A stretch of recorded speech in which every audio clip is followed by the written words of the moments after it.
জাতীয় সড়কের উপর ধানের চারা রোপণ করে অভিনব প্রতিবাদ করিমগঞ্জ কংগ্রেসের। শ্রীভূমিতে ৩৭ নম্বর জাতীয় সড়ক অবরোধ, এনএইচআইডিসিএল এর বিরুদ্ধে তীব্র ক্ষোভ। ৬ কোটি টাকার রাস্তা ১০ মাসে বেহাল, দায়িত্বে গাফিলতির অভিযোগে এনএইচআইডিসিএল। জাতীয় সড়কের উপর বসে বিভিন্ন স্লোগান উত্তাল করে তুললেন প্রতিবাদকারীরা। ক্ষুব্ধ কংগ্রেসীদের সড়ক অবরোধের বিক্ষোভে থমকে গেল শহর। জাতীয় সড়কের উপর ধানের চারা রোপণ করে অভিনব প্রতিবাদে সামিল করিমগঞ্জ কংগ্রেস। এনএইচআইডিসিএল এর বিরুদ্ধে উত্তাল শ্রীভূমি।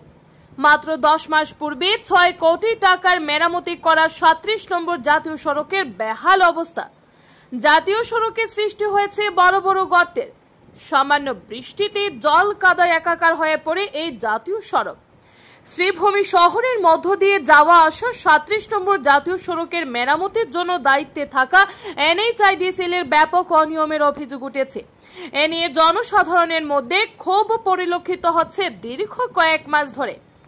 আজ জেলা কংগ্রেসের সভাপতি তাপস পুরকাস্তের নেতৃত্বে এক প্রতিবাদী বিক্ষোভে কর্মসূচি হাতে নেওয়া হয়।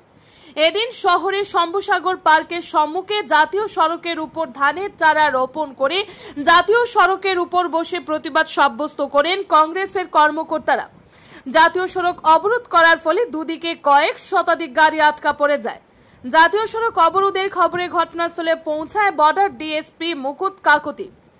কংগ্রেসের কর্মকর্তারা ৭ দিনের সময়সীমা বেঁধে দিয়েছে। এদিকে প্রতিবাদী কার্যসূচিতে উপস্থিত ছিলেন বরিষ্ঠ কংগ্রেস নেতা তথা প্রাক্তন জেলা কংগ্রেসের সভাপতি সতু রায়, শাহাদত হোসেন চৌধুরী, আশরাফুল হক চৌধুরী সাফলা, প্রতাপ সিনহা পিলু, আইনজীবী মমতাজ বেগম, অনুরাগ দত্ত, সন্দীপ নন্দী, সোনু দাস, কৃষাণু মালাকা সহ জেলার কংগ্রেসের বিভিন্ন শাখা সংগঠনের কর্মকর্তারা। শ্রীভূমি থেকে সুস্মিতা দাসের প্রতিবেদন। এখানে গণেশ চতুর্থী করিমগঞ্জে প্রায় ১২ থেকে ১৫টি বড় বড় গণেশ চতুর্থী হয়। তার পিছনেই বাঙালি হিন্দুদের সর্ববৃহৎ উৎসব দুর্গা উৎসব আছে, বিশ্বকর্মা পূজা আছে। এই উৎসবের মৌসুম কোটি কোটি টাকা স্যাংশন হচ্ছে, কোটি কোটি টাকা এনএইচএ স্যাংশন হচ্ছে, কিন্তু টাকাগুলো কোথায় গায়েব হয়ে যাচ্ছে? এই টাকাগুলো কারা খাচ্ছে? জবাব দিতে হবে। আজকে হিমন্ত সরকারের আমলে, মোদী সরকারের আমলে বলেছিলেন না খাউঙ্গা না খানে দুঙ্গা, কিন্তু করিমগঞ্জে দেখা যাচ্ছে শুধু খাওয়া হচ্ছে। দুর্নীতি দুর্নীতি দুর্নীতি, অবাধ দুর্নীতি। এই টাকাগুলো খাচ্ছে কে? এবং জনগণের কাজ হচ্ছে না। আন্দোলন করার পরেই দেখা যাচ্ছে এক গাড়ি সেন্টি বা এক গাড়ি মাটি এনে শ্যাপ দিয়ে লেপ দেওয়া হচ্ছে। আর সিংহভাগ 99% টাকা উদা হয়ে যাচ্ছে। কারা এই দালাল? কাদের মতো এই চক্রান্ত চলছে? আপনাদের মাধ্যমে প্রশাসনের কাছে এবং শাসক দলের নেতাদের কাছে আমরা জানতে চাই যে কারা এই টাকা খাচ্ছে। আজকে দেখলাম একজন প্রাক্তন সভাপতির নামে নাকি ফলক উন্মোচন হয়েছে ৫০ লক্ষ টাকা দামে। আজকে সরকারি ফলকে কোন প্রাক্তন জেলা সভাপতির নাম কিভাবে আসে? এইসব জিনিস দেখতে হবে। করিমগঞ্জে কারা সিন্ডিকেট রাজ করছে, কারা প্রত্যেক ডিপার্টমেন্ট থেকে টাকা খাচ্ছে, কারা অফিসারদেরকে ভয় দেখিয়ে টাকা নিচ্ছে, কারা কন্ট্রাক্টরদেরকে টাকা নিচ্ছে, কাদের বলে রাস্তার কাজ হচ্ছে না, এইসব ভাবতে হবে। করিমগঞ্জ শহর আমার শহর। কিছুদিন পূর্বে করিমগঞ্জ শহরের নাম বদলে করে শ্রীভূমি শহর করা হয়েছিল। আমরা খুশি হয়েছিলাম যে শ্রীভূমি মানে সুন্দর ভূমি, সুন্দর ভূমি হবে। এটাকে যদি সুন্দর ভূমি বলে তাহলে বান্দর ভূমি কাকে বলবো? আমার ধিক্কার লাগে বিজেপি নেতাদের যে এইভাবে করাপশন হচ্ছে, কিন্তু সবাই মুখ চুপ করে বসে আছে। আমি সব বিজেপিকে বলবো না, কিছু কিছু বিজেপির ভাইরা আমাদের বলছে যে আমাদের মুখে টেপ লাগিয়ে দেওয়া হয়েছে, আমরা বাধ্য, তোমরা কথা বলো। আমরা কথা বলতে বলতে মেমোরেন্ডাম দিতে বাধ্য হয়ে আজকে রাস্তায় বসে বললাম, আপনাদের যদি লজ্জাটুকু থাকে, আপনাদের যদি সামান্য চরিত্রবোধটুকু থাকে, যে করিমগঞ্জের মা বোনেরা যে শহর অঞ্চলে আপনারা 90% ভোট পেয়ে থাকেন, এই শহরের অবস্থা আপনারা ঠিক করুন, না হলে আমরা অতিসত্বর আন্দোলন করবো। রাস্তা অবরোধ করেছি কারণ আপনারা অবগত আছেন যে রাস্তা করিমগঞ্জ শহরের এত বেহাল অবস্থা। আজকে দেখুন বিজেপি সরকারের আমলে এই জায়গা করিমগঞ্জে একটা নয়, দুটো নয়, 4-4টা ইঞ্জিনের সরকার চলছে, তারপরও করিমগঞ্জের রাস্তার এত বাজে অবস্থা।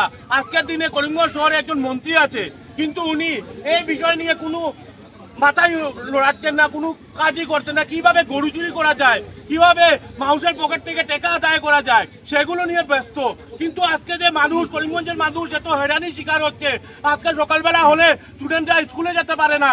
আজকে প্রায়টা দিন করিমগঞ্জ শহরে জাম লেগে থাকে, একটার পর একটা অ্যাক্সিডেন্ট হয়ে থাকে। এর জন্য দায়ী কে? আজকে ওনারা মুখে বড় বড় কথা, কাকে পাকিস্তানি বানাবে, কাকে বাংলাদেশি বানাবে, কাকে বহিরাগত বানাবে, কিন্তু জনগণের যেটা দুঃখের সময়, জনগণের যেটা কষ্ট হয়, এতে তারা কোনো কথা বলে না কেন, আমি সেই জানতে চাই। এবং আমাদের প্রেসিডেন্ট তাপস পুরকায়স্থর নেতৃত্বে আগামী এক সপ্তাহের মধ্যে যদি এই রাস্তা সংস্কার না হয় তা আমরা বৃহৎ আন্দোলন করব। গ্রামে গঞ্জে যে রাস্তাঘাটে দুরবস্থা, এই দুরবস্থার জন্য আমরা আজকে জেলা কংগ্রেসের প্রত্যেকটি শাখা সংগঠন নিয়ে আমরা আজকে আন্দোলনে নেমেছি। এই আন্দোলন আমরা চালিয়ে যাব। সবচেয়ে বড় ব্যাপার হলো যে আমাদের স্থানীয় মন্ত্রী থাকা অবস্থায়ও করিমগঞ্জ যেভাবে রাস্তাঘাটের হাল হকিকত, তার জন্য আমাদের আন্দোলন চলবে। এবং সেই মন্ত্রী কি করেন, শুধু মুখে বুলি হারান কিন্তু কাজের কাজ কিছু করেন না। সেই মন্ত্রীকে আমরা দেখতে চাই না, আমরা কাজের মানুষ দেখতে চাই। তাই আগামীতে আপনারা কংগ্রেসকে আনুন এবং 26-এ কংগ্রেসকে এনে আজকে কংগ্রেসের হাত শক্তিশালী করুন। আজকে দেখুন দুর্গাপূজা এসেছে, দুর্গাপূজার আগে যদি রাস্তাঘাট না হয় তাহলে মানুষ বিপদে পড়বে। তাই আমি বলছি এই মন্ত্রীকে আমি ধিক্কার জানাচ্ছি, তিনি মন্ত্রী থাকার কোনো যোগ্য নয় এবং বিজেপির কোন নেতা থাকার যোগ্য নয়। আজকে করিমগঞ্জ শহরের অলিতে গলিতে যেভাবে প্রত্যেকটি রাস্তা, একটি নয়, মেইন রাস্তা থেকে প্রত্যেকটি রাস্তার দুরবস্থা, তার জন্য আমরা আমাদের কংগ্রেসের আন্দোলন আজকে থেকে শুরু করেছি। সেই আন্দোলন যতদিন পর্যন্ত রাস্তাঘাট ঠিক না হয় ততদিন পর্যন্ত আমাদের আন্দোলন চালিয়ে